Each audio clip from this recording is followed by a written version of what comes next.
Hi everybody and welcome back. I am doing another baking video today. You can see I have a bunch of ingredients here with me.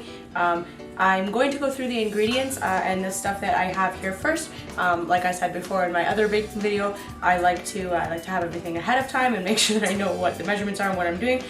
So I have this here, which believe it or not is banana that's been unfrozen and then mashed into a bowl. So that's your mashed banana. I'll see if you guys can guess what I'm making by the ingredients. Banana, I have butter here, I have vanilla, eggs, sugar, I have my baking soda, and I have my salt, then I have chocolate chips. Those are my ingredients as well, of course. I have my bag of flour. Those are my ingredients. If you haven't guessed it yet, I'm making banana chocolate chip muffins today. So for your utensils, you're gonna need a couple different measurements. I have a big bowl. One big bowl is really all you need for this recipe, and it's really useful to have. So you have your one big bowl, of course your muffin tins. Now you'll notice I have two there. That's because I'm doubling the recipe today. And then some sort of oil. I choose to use coconut oil, but you can use grapeseed, flaxseed, whatever is around in your kitchen, and that works fine, just for greasing the muffin tin pans. So your first step that you're going to do is peel your bananas, of course, and put them in a bowl. So I've already pre-peeled my bananas. I had them taken out of my freezer and I peeled them yesterday. So they were in my fridge. So what I'm gonna do is I'm just gonna take this and pour it in. You can see that comes out fairly easily. That's because it's all kind of clumped together as bananas would be.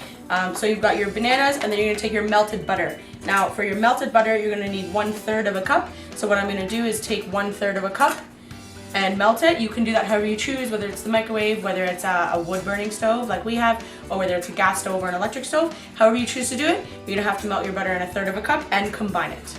So this recipe here calls for 4 bananas and 1/3 of a cup of butter. Because I'm doubling it, I am making it with 8 bananas and 2/3 of a cup of butter. So you can see that I've melted the butter slightly so that it's not hard anymore, so that it's softened. Once I've got that done, I'm just gonna mix them up. So once you have your butter and your bananas in here, you're just gonna mix it. You wanna mix it until it is smooth, not so that it's chunky. You want everything to be combined into one mixture.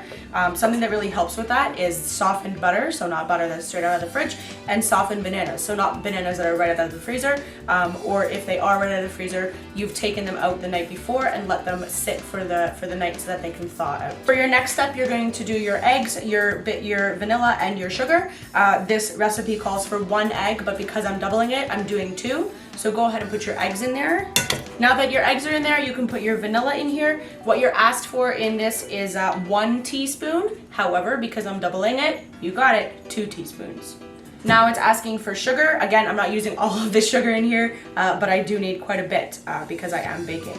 So what this recipe calls for is for 2/3 of a cup. So I have a 1/3 measurement here. If I was just making a single batch, I would use 2/3 of a cup of sugar. However, because I'm doing a double batch, I'm doing 1 and 1/3. So that's essentially 4 of these things right here.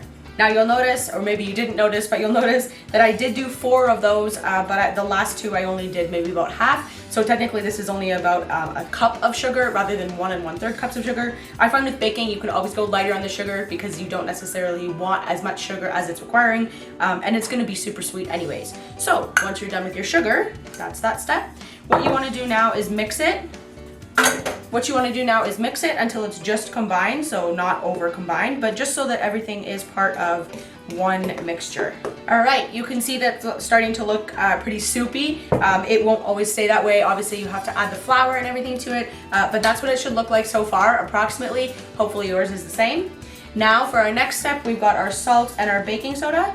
For the recipe that I'm following, it says that you're supposed to have just 1 teaspoon of baking soda. However, because I am doubling the recipe, I'm gonna wanna put 2 teaspoons of baking soda.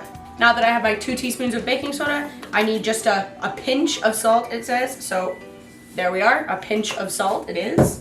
And then you're going to want to mix it just so that it's just combined. Here, I'm going to use this one for the flour. That's the next part that you wanna add. This recipe calls for 1.5 cups of flour. However, because I'm doubling it, I'm going to put 3 cups of flour in there. So what you wanna do once you've added the flour is go ahead and just mix it. You don't want it to be super mixed, but you also don't want it to be totally mixed quite yet. So what you end up with is something like this. You can see that the flour doesn't look like it's very well mixed. However, that's the way you want it, because what you're gonna do at this point is add your chocolate chips. Now this recipe calls for 1 cup of chocolate chips for the entire thing. However, because I'm doubling it, I'm going to put 2. Now what you can do if you don't want to put chocolate chips, I haven't tried this, but you could try this if you wanted. You could put macadamia nuts perhaps, that would be really good with bananas. You could try with walnuts, you could try with coconuts, something like that. You could definitely try with almonds as well. So let me know in the comments what you guys think, if you'd like to see me try a recipe or something with this particular recipe.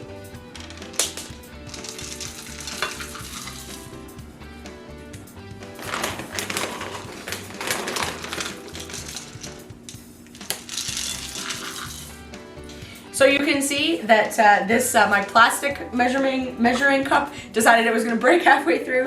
It is still a 1 cup measurement, but yeah, so that's why I have doubles just in case something breaks. This is a perfect example of having extra things on hand should something happen when you live off grid and you can't necessarily get a replacement right away. So because I have another one, I'll be fine. This is still usable, however, it's not necessarily the greatest. What you're going to want to do now is mix this all up so that it is a full batter. You want it to look like this, essentially, so that everything is combined in one. But again, don't overmix because it is batter and you want to make sure that it has enough stickiness with all of the ingredients to be able to hang together. Now for your next step, I have again pulled these out and pulled out my coconut oil. What you want to do is grease the tins just so that they are greasy enough so that it's not going to stick. Some people like to use disposable muffin tins or liners when they're doing this. I find that I'd rather use coconut oil. It really gives the muffins a nice flavor once they're done because the coconut oil that's in the tin soaks into the flour and everything. And you have the added advantage of it doesn't stick and you're reducing your waste. So these are all greased now with the coconut oil. Another reason that I actually prefer not to use liners is because these muffins in particular are really, really moist. And I found the first time that I did them, I didn't use liners, but I found the first time that I did them, they were super moist. And I can only imagine if I had used liners, they would be sticking to the liners as I tried to pull them apart when I was trying to eat them.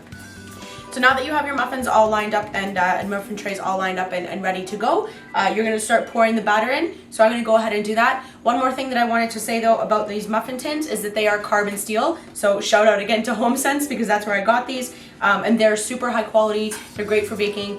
For us, because we use a wood burning stove, it's really, really helpful. And it's very high quality so that they're not going to bend in the stove. If you're using something that's like an electric stove, it doesn't necessarily matter what you use, but I'd caution against using lower quality materials. Carbon steel all the way for baking materials. So I now have all of the muffins in their tins. You can see that it didn't quite make 2 dozen. We have, let me see, 12 plus 8 is 20. So technically it should be 24. I like to put a little bit more batter in there than is perhaps necessary, just so I have a little bit bigger muffins. You can make smaller ones. I would advise, however, when you make these, that you make sure that you don't come over the lid of your, or over the top of your muffin tin, just because it is going to rise a little bit already, and because they are so moist and sticky, you want to make sure that they have enough support.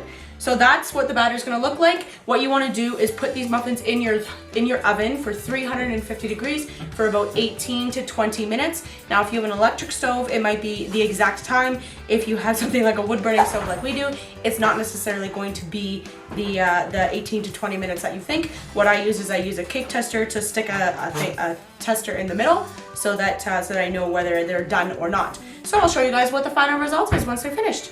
So we have here 12 of the 20 that have come out of the oven. As you can see, they're varying in colors. There's different shades and whatnot. That's just how they bake. You can see behind me, I've got 6 on the counter that are already on paper towel drying out a little bit. And there's 6 because 2 of them have already been eaten. So what I did in order to test, I left those in for probably about half an hour, but what I did in order to test if they were ready or not was use one of these, so just a regular toothpick, and you stick it in the middle of the muffin, and that's how you know whether it's ready to come out or not.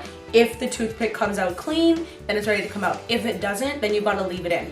And it's just trial and error. Again, with an electric stove, you're probably going to have better luck leaving them in for 18 to 20 minutes. As I said, I left ours in our wood burning stove for probably about half an hour, and then they come out like this. So this is your final product. We are about to enjoy some muffins. Thanks for watching, guys, and I'll see you next video.